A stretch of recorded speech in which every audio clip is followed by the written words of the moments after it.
사도신경 하심으로 5월 9일 화요일 오늘을 여는 말씀 시작하겠습니다. 나는 전능하신 아버지 하나님 천지의 창조주를 믿습니다. 나는 그의 유일하신 아들 우리 주 예수 그리스도를 믿습니다.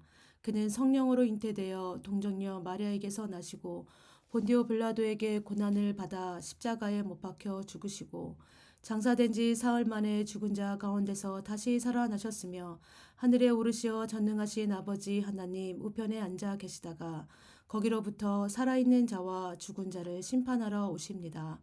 나는 성령을 믿으며 거룩한 공교회와 성도의 교제와 죄를 용서받는 것과 몸의 부활과 영생을 믿습니다. 아멘. 오늘 우리에게 주신 하나님의 말씀은 구약성경 363장, 사사기 2장 16절에서 23절까지 말씀입니다. 구약성경 363장, 사사기 2장 16절에서 23절까지 말씀입니다. 제가 봉독합니다. 여호와께서 사사들을 세우사 노력자의 손에서 그들을 구원하게 하셨으나 그들이 그 사사들에게도 순종하지 아니하고 오히려 다른 신들을 따라가 음행하며 그들에게 절하고 여호와의 명령을 순종하던 그들의 조상들이 행하던 길에서 속히 치우쳐 떠나서 그와 같이 행하지 아니하였더라. 여호와께서 그들을 위하여 사사들을 세우실 때에는 그 사사와 함께 하셨고 그 사사가 사는 날 동안에는 여호와께서 그들을 대적의 손에서 구원하셨으니 이는 그들이 대적에게 압박과 괴롭게 함을 받아 슬피 부르짖음으로 여호와께서 뜻을 돌이키시었음이거늘 그 사사가 죽은 후에는 그들이 돌이켜 그들의 조상들보다 더욱 타락하여 다른 신들을 따라 섬기며 그들에게 절하고 그들의 행위와 패역한 길을 그치지 아니하였으므로 여호와께서 이스라엘에게 진노하여 이르시되 이 백성이 내가 그들의 조상들에게 명령한 언약을 어기고 나의 목소리를 순종하지 아니하였은즉 나도 여호와가 죽을 때에 남겨둔 이방 민족들을 다시는 그들 앞에서 하나도 쫓아내지 아니하리니 이는 이스라엘이 그들의 조상들이 지킨 것 같이 나 여호와의 도를 지켜 행하나 아니하나 그들을 시험하려 함이라 하시니라. 여호와께서 그 이방 민족들을 머물러 두사 그들을 속히 쫓아내지 아니하셨으며 여호수아의 손에 넘겨주지 아니하셨더라. 아멘. 네, 사사기의 역사는 악순환의 연속입니다. 악순환이 무엇냐면 나쁜 현상이 계속해서 반복되는 것을 이야기합니다. 사사기 역사의 순환의 패턴을 보면 어때요? 범죄하고 징계하시고 또 부르짖고 그리고 구원과 회복과 구원, 하나님의 회복과 구원. 하지만 다시 어떻게 합니까? 다시 범죄하는 나쁜 현상이 계속해서 반복되는 악순환의 연속입니다.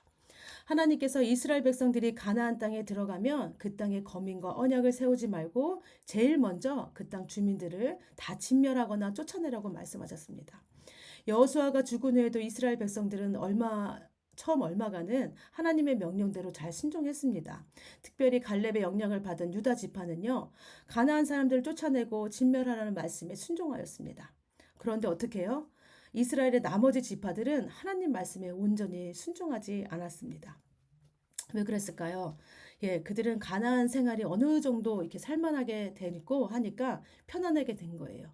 편안해지자 이들의 신앙이 어떻게 돼요? 신앙생활의 우선순위를 지켜나가기보다는 어떻게 해요? 자기 삶에 안주하기 시작한 것입니다. 그 결과 이스라엘 자손들은 하나님 목전에서 악을 행하게 됩니다. 그 악이 무엇입니까? 네, 가나안의 신인 바알과 아스타로스를 쫓아서 그들에게 절하고 그들을 섬깁니다. 그래서 여호와의 진노를 사게 됩니다. 그래서 어떻게 해요? 여호와께서 이스라엘에게 진노하셔서 그들을 사방의 모든 대적의 손에 파셔서 노략을 당하게 하십니다. 여호와께서 경고하신 대로 어떻게 한 거예요? 그들에게 압박과 괴로움을 더하신 것입니다. 이스라엘 백성이 이렇게 고통 가운데 있자 어떻게 해요? 하나님 앞에 부르짖기 시작합니다. 하나님 앞에 부르짖자 사사를 통하여 하나님께서 이스라엘을 구원해 주십니다. 구원 후에 어떤 일이 일어납니까? 이스라엘 백성이 또 범죄합니다. 예, 이것이 지금 사사기의 악순환의 패턴인 것입니다.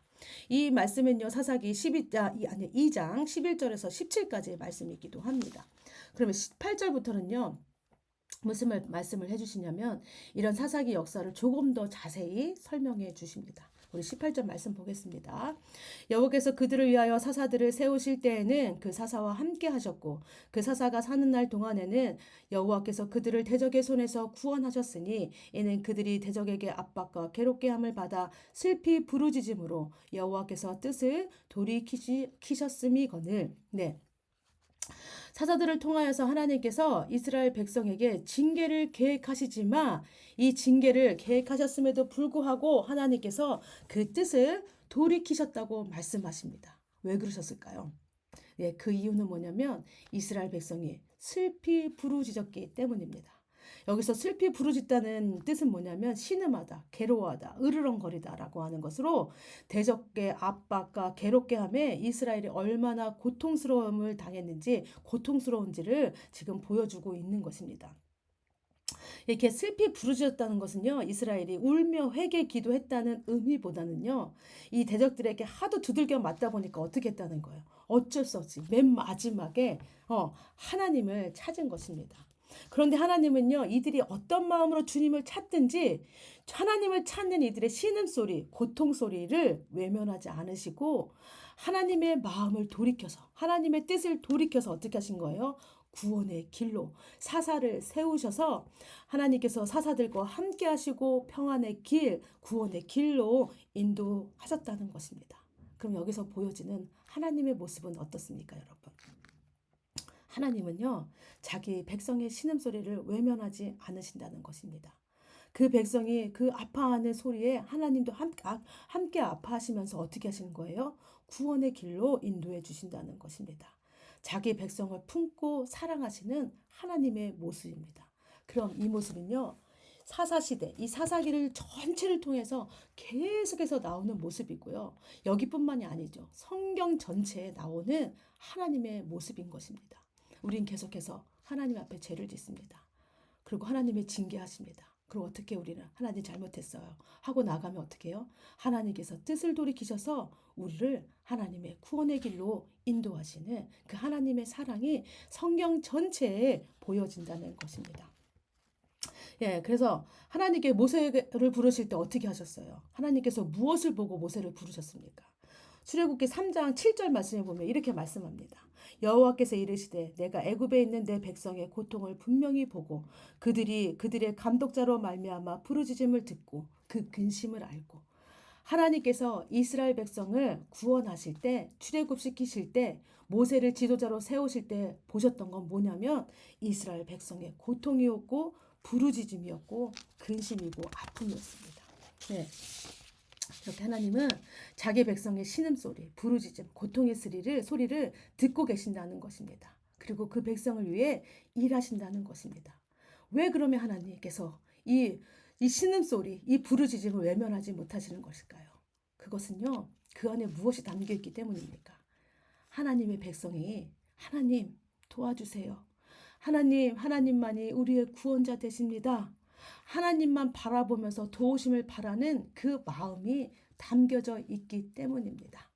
우리가 잘못했어요, 하나님. 우리 좀 도와주세요는 이 간절한 마음 때문에요. 하나님께서 자신의 뜻을 돌이키신다는 것입니다.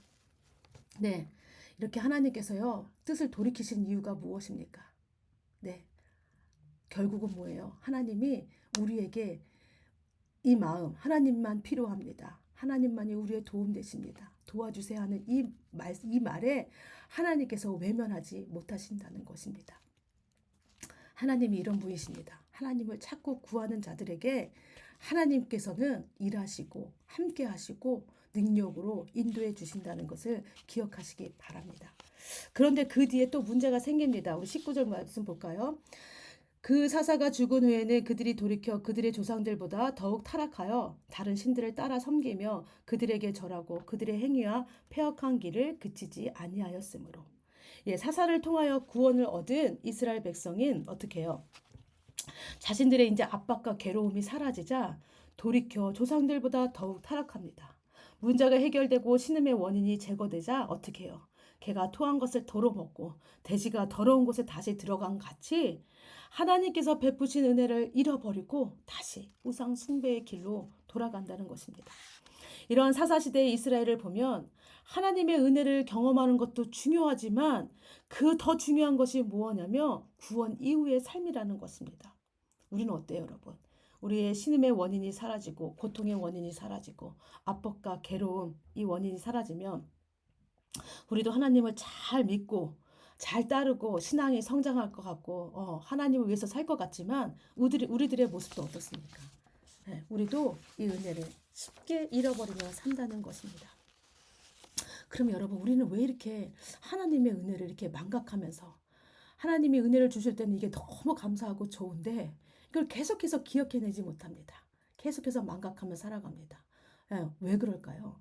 그것은 뭐냐면 우리의 시선이 하나님이 아닌 내 문제에 집중되어 있기 때문입니다. 아, 이 문제만 해결되면 나의 삶이 얼마나 편안해지고 얼마나 좋아지고 얼마나 윤택해질까? 라는 데 집중되어 있기 때문입니다. 하나님께서 이 일을 통하여 어떻게 일하실지, 무엇을 보여주실지, 연약한 나를 어떻게 세워가실지에 대해서 보이지 않고 자꾸 어떻게 해요? 내 현실의 문제만 갇히다 보니까 이 문제 해결하는 것에만 우리가 급급해 있다는 것입니다. 이스라엘도요, 현실의 문제만 보니까 이 문제가 해결되고 나니까 하나님을 버리고 우상의 길로 갔습니다. 우리도요, 우리의 문제만 해결되면 하나님을 잘 섬기고 믿음 생활 잘할 것 같지만 그렇지 않은 이유가 여기에 있다는 것입니다. 문제 집중, 문제 해결에만 집중해 있는 것이 아니라 우리가 보아야 될 것이 누구냐면 하나님만 바라봐야 한다는 것입니다. 이 문제 속에서 나와 함께 하시고 나를 세우시고 내 안에서 일하셨던 하나님을 보아야 한다는 것입니다. 주신 은혜의 결과에 관심을 갖는 것이 아니라 하나님에게 집중하시기 바랍니다. 이 속에서 일하시고 나를 변화시키시고 그 은혜가 얼마나 큰지, 이 사랑이 얼마나 큰지, 그리고선 하나님과 나의 관계가 얼마나 깊어졌는지 여기에 우리가 더 집중하며 가야 된다는 것입니다.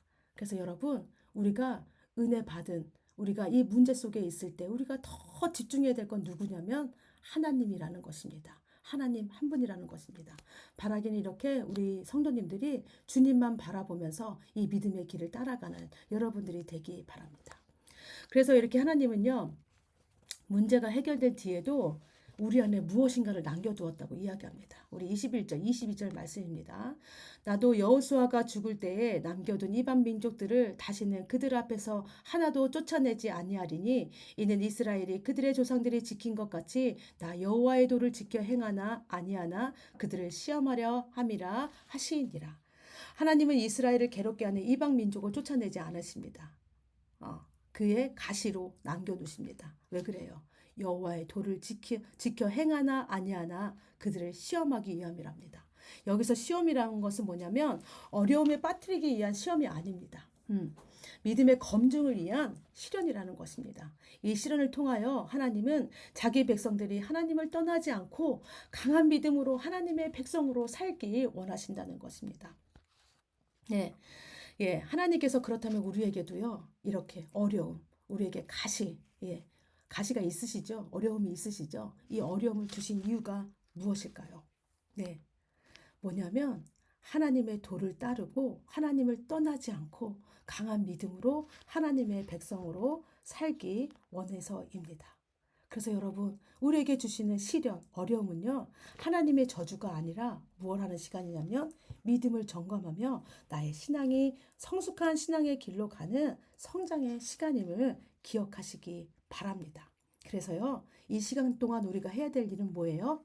끊임없이 하나님을 바라보면서 하나님만 의지하면서 나아가는 것입니다. 내 현실에 주저앉아서 실망하고 좌절하는 것이 아니라 이 일 속에서 하나님께서 일하시며 나를 또 어떻게 변화시키실 것이며 어떤 새로운 것들로 우리에게 일하실 것을 우리가 기대하며 나가는 것입니다. 바라기는 우리 성도님들이 이렇게 믿음의 길에 서서 주님만 바라보며 주님만 의지하며 주님만이 나의 도움 되십니다. 주님만이 나의 모든 것 되십니다. 라고 고백하며 나아가는 여러분들 다 되시기 바랍니다. 이 시간 우리 함께 기도하겠습니다. 말씀을 위해 기도하실 때는요, 우리 안에 주신 많은 문제, 어려움들, 시련 속에서 하나님, 나와 함께 하시는 하나님의 은혜를 깨닫게 하여 주시옵소서. 그리고 하나님, 내가 문제만 해결하기 위해서 이 문제만 바라보는 것이 아니라 주님, 주님 바라보게 하여 주시옵소서. 이 일을 통하여서 나를 어떻게 변화시키실지, 내 안에서 어떻게 일하실지를 기대하면서 내가 그렇게 주님 붙들고 나가기 원합니다. 라는 기도해 주시고요. 가정을 위해 기도하실 때는 우리 자녀들이 믿음의 뿌리를 잘 내리게 하여 주시옵소서. 그래서 하나님, 이 세상에 믿음을 지키며 살아가기 너무 힘든 세상 가운데 살고 있지만 우리 자녀들이 이 믿음을 지켜나가며 하나님만 의지하며 나가는 귀한 자녀들로 성장시켜 주시옵소서 라고 기도해 주시기 바랍니다. 교회를 위해 기도하실 때는요, 힘들고 어려운 이웃들 하나님 우리가 함께 돌보기 원합니다. 우리의 손과 발이 이 섬김의 자리로 나아가는 우리 에바다 교회 성도님들이 모두 되길 원합니다. 라고 기도해 주시고요. 나라와 세계를 위해 기도하실 때는요. 지진, 전쟁, 기근, 질병으로 아프고 힘든 우리 지구촌 가족들이 이 아픈 현실 가운데 하나님의 은혜와 돌보심이 함께하기를 원합니다. 또한 하나님 우리도 주님의 사랑을 실천하는 우리의 손길이 함께 있기를 원합니다. 라고 기도해 주시기 바랍니다. 예, 오늘 공동체 기도는요. 익명 세 번째이십니다. 세 번째 있는데 예, 기도 제목은요. 개인의 기도 제목은 시험 잘 보게 해주세요. 또 가정을 위한 기도 제목은 건강하게 해주세요. 삶의 현장, 일터, 학교를 위한 기도 제목은 학교 예산이 많아지게 해주세요. 교회를 위한 기도 제목은 부흥하게 해주세요. 사회와 나라, 온 세계를 위한 기도 제목은 코로나가 사라지게 해주세요. 라는 기도 제목입니다. 네, 기도 제목으로 봐서는 청소년 청소년 같은데 우리가 알 수 없지만 이 영혼을 기억하면서 우리가 함께 기도하기 원하고요. 또 우리가 다음 세대를 위해서 함께 기도하기 원합니다. 아까 아침에도 얘기했지만 믿음 지키기가 참 힘든 세상입니다. 우리 아이들을 어떻게 믿음으로 길러내야 될지 또 우리에게 지혜도 부족한데 하나님 우리에게 지혜를 더하셔서 우리 아이들을 우리에게 맡겨주신 이 다음 세대들을 믿음으로 잘 양육하게 하여 주시옵소서 기도해 주시고 또 8일부터 지금 10일까지 또 교육자 워크숍이 진행 중에 있습니다. 워크숍이 은혜 가운데 잘 진행되게 하시고 교육자들이 하나님께서 주신 지혜로 하나님께서 주신 마음으로 그 사랑으로 또 교회를 또 이끌어가고 성도님들을 섬기는데 하나님 필요한 것들이 무엇인지 잘 보게 하시고 또 안전하게 이 워크숍 잘 진행되게 해달라고 기도해 주시기 바랍니다. 네, 그 다음에 이제 생각나시는 대로 기도 제목 생각나시는 대로 성도님들의 기도 제목 생각나시는 대로 우리 함께 기도하신 후에 주기도문으로 모든 순서 마치겠습니다.